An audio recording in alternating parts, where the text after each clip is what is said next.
अपनी आलीशान कोठी में ऊपर की मंजिल की खिड़की के पास खड़ी ममता की आंखों से अविरल आंसू बह रहे थे।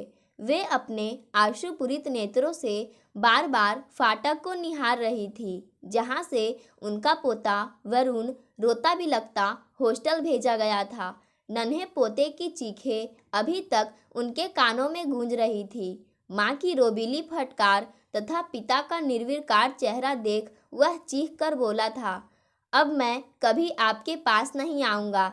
अब से बस हॉस्टल ही मेरा घर होगा। फिर दादी का आंचल पकड़कर उनसे लिपट कर बोला, दादी, मैं आपको बहुत प्यार करता हूँ। आप जरूर मेरे पास आओगी, यह मैं जानता हूँ, क्योंकि इस घर में एक आप ही तो हो जो मुझे प्यार करती हो। मैं यह भी जानता हूँ कि आपकी भी इस घर में कोई नहीं सुनता है। आपको भी किसी दिन ये लोग घर से निकाल देंगे। 8 वर्षीय पोते की बातें उनके अंतर्मन को उद्वेलित कर रही थी। ममता के पति सफल व्यवसायी थे। उन्होंने अपनी मेहनत तथा लगन से अपार संपत्ति उपार्जित की थी। उनके केवल एक पुत्र था, अविनाश, जिसके लालन पालन में उन्होंने कोई कमी नहीं की थी। माँ की ममता तथा पिता के प्यार भरे संरक्षण ने अविनाश को भी एक सफल व्यवसायी बना दिया था। उसकी पत्नी एक कर्नल की बेटी थी, जिसकी रग रग में पिता का दबंग स्वभाव तथा अनुशासन समाया हुआ था। अनुशासन ने उसके ममत्व को भी धराशायी कर दिया था। पति के ना रहने पर ममता ने अपने पोते वरुण पर अपना समस्त प्यार उड़ेल दिया था। अब उसी को अपने से अलग करवाते देख उनका मन चित्कार हो उठा था। बहू के वे शब्द जो उसने अविनाश तथा नौकरों के सामने कहे थे, कांटे के सामान उन्हें चुभ रहे थे। जिस पोते के प्यार में डूबकर वे पति का गम भी भूल गई थी, उसी के प्रति ये शब्द सुनने पड़े। यहाँ आपके लाड प्यार ने इसे बिगाड़ दिया है। इसके चरित्र निर्माण के लिए हॉस्टल ही उचित स्थान है। यहाँ रहकर यह कुछ नहीं बन पाएगा। उनका मन तो हुआ कि कह दे, इतना बड़ा व्यवसाय मेरे बेटे ने संभाला हुआ है। वह सब कुछ इसी घर की 4 दीवारी में रहकर ही सीखा है। पर वे जानती थी कि तब बहू नौकरों के सामने उन्हें जलील करने में देर नहीं करेगी और उनका बेटा मूक दर्शक ही बना रहेगा। वरुण के कुछ खिलौने तथा कपड़े छूट गए थे। उनको उन्होंने रोते हुए अपनी कीमती चीज़ों के संग रख दिया।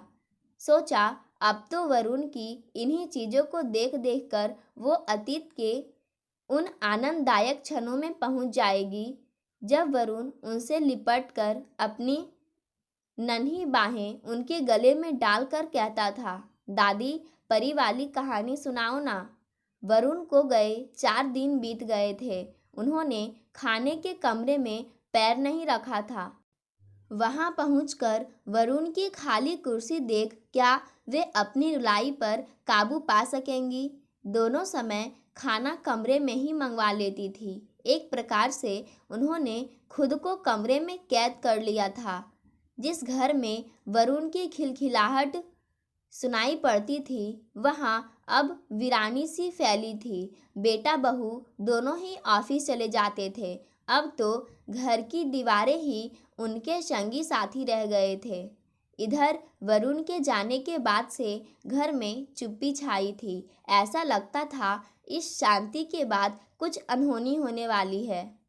एक दिन वे बाहर निकली। उनकी आंखें फाटक पर अटक गई।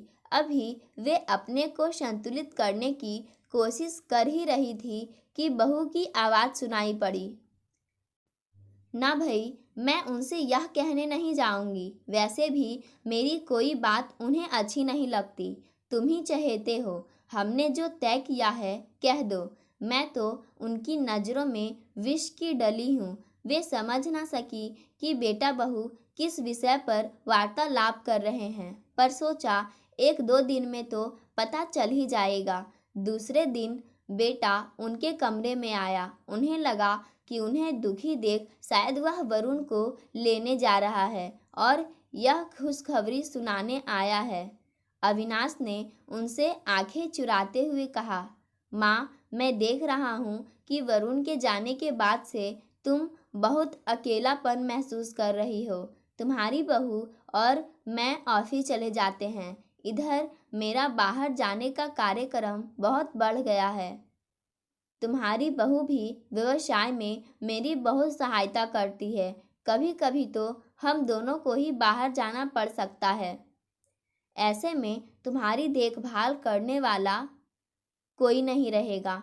हम दोनों ने सोचा है कि तुम्हें वृद्ध आश्रम में भेज दे। वहाँ तुम्हारी देखभाल भी हो जाएगी और मन भी लग जाएगा।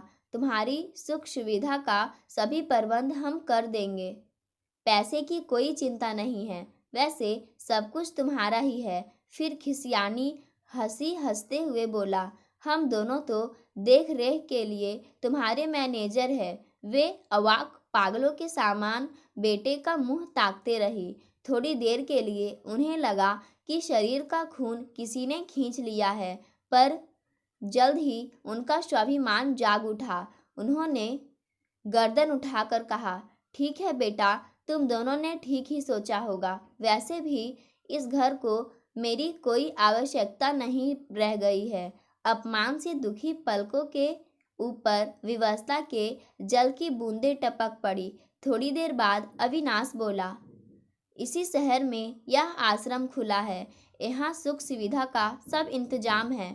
बड़े बड़े लोग इसे मन लगाने का स्थान समझ कर रह रहे हैं। वैसे भी जब तुम्हारा मन ना लगे तो घर तो है ही, वापस चली आना। पोते के चलते समय के शब्द उन्हें याद आने लगे। उसने कैसे विश्वास से कहा था, दादी आज माता पिता मुझे घर से निकाल कर हॉस्टल भेज रहे हैं। किसी दिन ये तुम्हें भी घर से निकाल देंगे। पोते की भविष्यवाणी सचमुच सत्य साबित हो गई थी। उन्होंने अभिमान से गर्दन उठाकर कहा, मैं तैयार हूँ। तुमने सभी इंतजाम पहले से कर लिया होगा। वैसे भी यहाँ रुकने की तुक नहीं है। मैं भी चाहती हूँ कि अपनी जिम्मेदारी से तुम दोनों को मुक्त कर दूँ। अविनाश माँ से आंखें ना मिला सका। चलते चलते बोला, इतनी जल्दी भी क्या है, 2-4 दिनों बाद चली जाना। ममता ने कहा, मैं 2 घंटे बाद चली जाऊंगी। ड्राइवर को स्थान बता देना। लगभग 8 सालों तक सुख की शैया पर सोई उनकी काया ने कांटों की चुभन का अनुभव नहीं किया था। जीवन के 2 पहलू भी होते हैं, यह अब उन्होंने जाना। अपने खून से सींची औलाद भी पराई हो सकती है, यह भी आज ही उन्हें पता चला। उनके अंतर मन से आवाज आई, मैं तो तन से स्वस्थ तथा धन से परिपूर्ण होते हुए भी इतनी सी चोट से घबरा उठी हूँ। पर उन वृद्धों की मनोस्थिति क्या होती होगी जो तन मन तथा धन तीनों से वंचित है। अब उन्हें अपना दुख नगण्य लगा। एक अदम्य उत्साह तथा विश्वास से उन्होंने अपना पथ चुन लिया था। चेकबुक और अपना जरूरी सामान उन्होंने सूटकेस में रख लिया और बिना बेटा बहू की तरफ देखे गाड़ी में बैठ गई। वृद्धा आश्रम शहर से दूर एकांत स्थान पर था। चारों तरफ हरियाली से घिरा वह भवन मन को शांति देने वाला था। अंदर जाकर उन्होंने देखा कि जीवन की सभी आवश्यकताओं का सामान वहाँ उपलब्ध है। जिसने भी उसे बनवाया था बहुत सोच विचार कर ही बनवाया था, चूँकि अभी वह नया ही बना था। इसी कारण 10-12 ही स्त्री पुरुष वहाँ थे। सभी वृद्धों के चेहरे पर अपने अतीत की छाया मंडरा रही थी। ममता ने मुस्कुराते हुए सबसे अभिवादन किया। उन्हें प्रफुल्लित तथा मुस्कुराते देख सभी चकित रह गए। सभी वृद्ध समृद्ध परिवारों के सदस्य थे।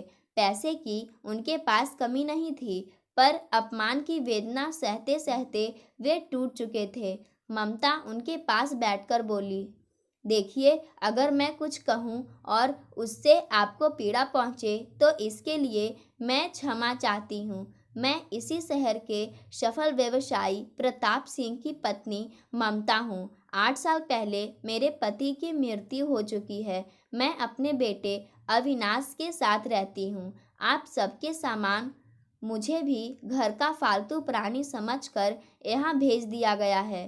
थोड़ी देर के लिए मैं भी बहुत मायूस हो गई थी, पर जब मैंने सोचा कि मेरे पास तो धन और स्वास्थ्य दोनों ही है, पर उन वृद्धों की मनोस्थिति क्या होती होगी जो तन, मन तथा धन तीनों से वंचित होंगे, तो यह महसूस करते ही मुझ में एक अदम्य उत्साह जागृत हो गया। फिर मुझे यह अपमान अपमान ना लगकर वरदान लगा। हम सबको प्रकृति के प्रति कृतज्ञता प्रकट करनी चाहिए कि कुछ तो हमारे पास है जिसका उपयोग हम कर सकते हैं।